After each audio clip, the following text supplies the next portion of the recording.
This is Encounters with the Nagual by Armando Torres.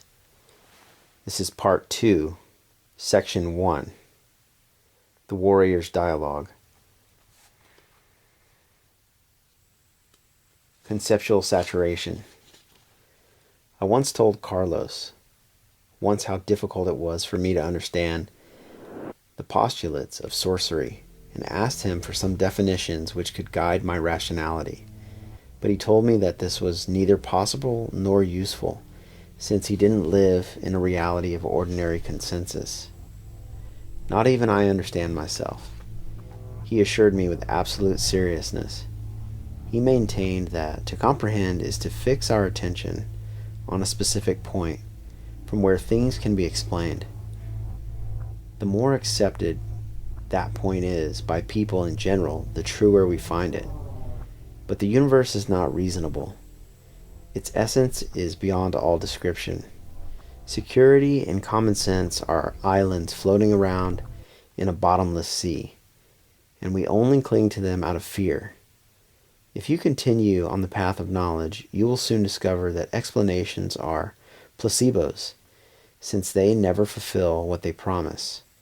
For each thing they clarify, they generate a trail of contradictions. In fact, we never understand anything. True teaching is physical, and we only get it after years of fighting. That is the nature of the lessons of the Nagual. However, sorcerers have found that it is possible to understand things without reasoning them. And that has led them to practice. An hour of practice can sweep years of explanations off the table, and real results appear. Results that stay with you forever.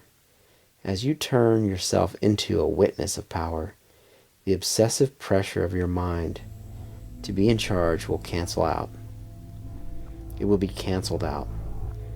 And in its place, the childlike spirit of adventure and discovery will be reborn in you. In that state, you don't think anymore, you act. Then he asked me to what extent my interest in the knowledge of the sorcerers of ancient Mexico was. I assured him that there could be no doubts about my sincerity, and that I was willing to make any effort except to transgress my principles concerning honesty and charity. He shook my hand effusively. "You are the ideal candidate," he exclaimed. I don't know whether he was joking or sincere. To my surprise, he stated that my principles, which were not mine, but those of any intelligent and normal person, were a very good base to work from. There are your basic materials, but you know and now have to transform them into an unbending intent, because as long as they just remain good intentions, they won't serve you in any way. After a pause, he added, I can help you to elucidate the beliefs of the seers of ancient Mexico by means of a combination of studies and experiences. Interpreting my silence as agreement, he continued by describing an action program that I should incorporate in my daily life, based on 3 points: stopping my internal dialogue with the help of pure intent, compacting my energy by means of rearranging my way of life, and loosening the bounds of my mind in order to dream. He said the program was designed to help me loosen a little the collective fixations and encourage me to enter into a practical commitment with the postulates of sorcerers. I accepted his proposal and prepared to listen, but Carlos was anything but a good instructor. When I read his books, at least I had the opportunity to pause and reread a sentence, or to leave everything for later. But when I was right there beside him, his impatience and his uncontainable torrent of words overwhelmed me. Also, he gave the impression that he was avoiding, in every possible way, establishing a human relationship. When I pointed out to him that his method didn't work, he told me that it was a deliberate hunting strategy, a Apparently, he was stalking the routines of my mind through what he called conceptual saturation. I asked him what he meant by that, and he explained, reason becomes saturated when you give it too much content to work with. Don Juan used to say that strange concepts like those sorcerers deal with should be repeated to the point of fatigue. That way they gain a definite place in our awareness, burdened by the weight of so many trivial matters. What scares us in front of sorcerers' lessons is that even if we don't want to, we are constantly evaluating everything that comes to us. When the object of that analysis is an irrational proposition, it requires a lot of power to avoid prejudice. If you want to know the magical side of the world, be implacable with your reason. Don't let it make itself comfortable. Take your rational thoughts to their limit, to the point of rapture, to the point of rupture. Under such circumstances, your mind will only have two options: to impose itself, forcing you to abandon the apprenticeship, or to be quiet, leaving you alone. An inventory of beliefs. How is your recapitulation going? His question caught me unaware. I answered that I had still not tried the exercise because I was waiting for conditions at home to be favorable. He gave me a very serious, almost reproachful look, and commented that for sorcerers, the totality of a path can be summed up in its first step. That means that the ideal conditions are here and now. Softening the tone of his voice, he granted, it happens to everyone at first. To observe our life is an agitating exercise, because to get to the bottom of things scares us, and it is easy to postpone it from one day to the next. But if we insist, after a time of scrutiny, we begin to discover that what we always found to be obvious and correct ways of thinking are in fact implanted beliefs. The ideas we become addicted to are made up of the densest matter in our mental contamination. In general, they all start from a defect of syntax. If the way we speak changes, they stop making sense and are substituted by new ideas. That's why there are so many belief systems in the world. From the center of silent knowledge, we all know that. That's why we are so rarely willing to practice our beliefs. We can spend a lifetime speaking of loving our fellow man or turning the other cheek, but who dares to actually do it? There you have the wars for religious motives, where people are killed because of the peculiar way that they pronounce God's name. Sorcerers know that beliefs based on ideas are false. He explained to me that the starting point of our convictions is usually something that someone told us in an imperative or persuasive tone when we were children, before we had our own inventory of experiences for comparison. Or it is one of the effects of the massive and subliminal propaganda to which modern man is subjugated and subjected to. Frequently, they come from a sudden and deep emotional outburst, like that suffered by those who allow themselves to be swept away by religious hysteria. That modality of belief is merely associative. At the core of each one of our actions, customs, or reactions, there is a hidden belief. Therefore, the initial task on the path of knowledge is to make an inventory of all those things we have placed our faith in. He suggested that I dedicate a new notebook to that exercise where I should write down all my beliefs. He assured me that this practice would help me make a map of my motivations and attachments. In each case, he said, you should look for the source of your beliefs and make a profound analysis of each one. Determine when and why it arose. What was there before that? How you felt, how much your faith has changed over the years. The intention is not to justify anything, but rather simply to get things clear. This exercise is called stalking the believer. He predicted that the result of the practice would be to liberate me of my second-hand convictions, and emphasized that the world of sorcerers, only direct experimentation is valid. Believing without believing.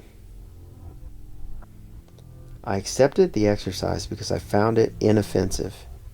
For a couple of weeks, I was devoted to classifying everything with which I felt mentally identified. I hoped my inventory would be simple and clear, but I was soon surprised to find that an endless list of thought patterns appeared, sometimes not very coherent in relation to each other. For example, one of my beliefs was that only when something can be proven and demonstrated it can be called certain. At the same time, another of my beliefs was that supreme reality, a divine being beyond all experimentation, exists. No matter how much I tried, I could not resolve that contradiction. In the field of non-beliefs, I also had my surprises. The most unpleasant was to discover the way a simple suggestion had blocked an enormous area of possibilities for me. When I began to investigate why it was not honestly possible for me to accept Carlos's statements regarding how, through dreams, you can access other real and complete worlds, I remembered that when I was a child and had a nightmare, my mother used to repeat the refrain of a children's story which said, "Dreams are just dreams." When we met again, I gave him a superficial account of the results of my investigations. Carlos told me that it was enough. There was already sufficient material to attack the second part of the exercise. Then he suggested that I select the most important one of my beliefs, which served as a base to all other ones, and stop believing it for a moment. I should do this with each one of them, according to their degree of importance. I assure you that it is not difficult, he added, seeing my bewildered face, and above all, it won't harm your faith. Remember, it is only an exercise.